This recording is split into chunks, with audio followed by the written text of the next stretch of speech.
ဒီနေ့စိတ်ဝင်စားစရာကောင်းတဲ့ဒီ noun လေးတွေကိုကျွန်တော်လေ့လာကြည့်အောင်ပါတစားခံကို English လို့ scapegoat whipping boy ဒီလိုမျိုးသုံးကြရတယ်ပေါ့နော်သူ့ရဲ့အတိတ်ပဲကသူများလှုပ်ထားတဲ့အဖြစ်အတွက်ကိုကဝင်ပြီးတော့အစားခံလိုက်ရတာမျိုးဒါမှမဟုတ်သူများလှုပ်ထားတဲ့အမားကိုကိုလှုပ်ပါတယ်ဆိုပြီးတော့ကိုကအပြစ်တင်ခံရတာပေါ့နော်အဲ့လိုမျိုးဂျားတွေကနေမှခံရတဲ့ဒီတစားခံကိုကျွန်တော်တို့က scapegoat ဒါမှမဟုတ် whipping boy ဆိုတဲ့ပြင်ခေါ်ကြပါတယ်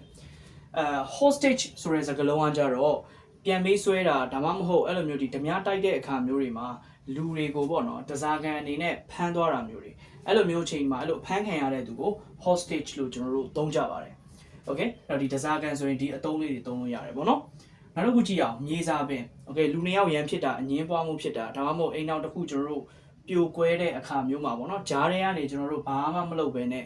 ခံရတဲ့သူမျိုးကိုမြေစာပင်ပေါ့နော်အဲ့လိုမျိုးကိုကျွန်တော်တို့ crossfire လို့ခေါ်တယ်ပေါ့နော် crossfire လို့ခေါ်ပါတယ်။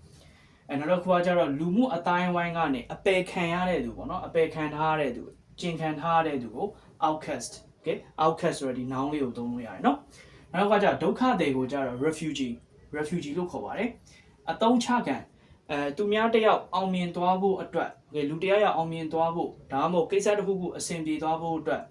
အသုံးချခံလာရတဲ့သူကို pawn လို့ခေါ်တယ်နော် pawn pawn နစ်နာသူကိစ္စတစ်ခုခုမှာနစ်နာတဲ့သူအမှုတစ်ခုခုမှာကျွန်တော်တို့ခံရတဲ့သူပေါ့နော်အဲ့လိုမျိုးနစ်နာတဲ့သူကိုကျွန်တော်တို့က victim ဒါမှမဟုတ် aggrieved person အဲ့လိုမျိုးခေါ်ကြတယ်ပေါ့နော်ဒီ aggrieved person ကတော့ formal sense နဲ့ပေါ့နော်ပို့ပြီးနေ့စဉ်စကားပြောမှာအသုံးများတာ victim ဆိုတဲ့စကားလုံးဖြစ်ပါတယ်နောက်တစ်ခုကကျတော့သားကောင် okay သူများတွေပြစ်မှတ်ထားခံရတဲ့သားကောင်ပေါ့နော်အဲ့လိုမျိုးဒီလိန်ညာတဲ့သူတွေဆက်လက်ဖြစ်ပေါ့နော်တရားရောက်ပြစ်မှတ်ထားတာခံရတဲ့သားကောင်ကို prey လို့ခေါ်ပါတယ်နောက်တစ်ခုကကျတော့အဖိနှိတ်ခံ okay ဒီအဖိနှိတ်ခံလူရန်စားအဖိနှိတ်ခံကိုကြတော့ the oppressed okay the oppressed ဒါမှမဟုတ် the downtrodden okay ဒီအသုံးလေးကျွန်တော်သုံးကြရတယ်ပေါ့နော်နောက်တစ်ခုကကျတော့အဟာခံရတဲ့သူ okay ဒီတစ်ခုခုလုံးလိုက်လို့ရည်စရာဖြစ်သွားတဲ့သူအဟာခံလိုက်ရတဲ့သူကို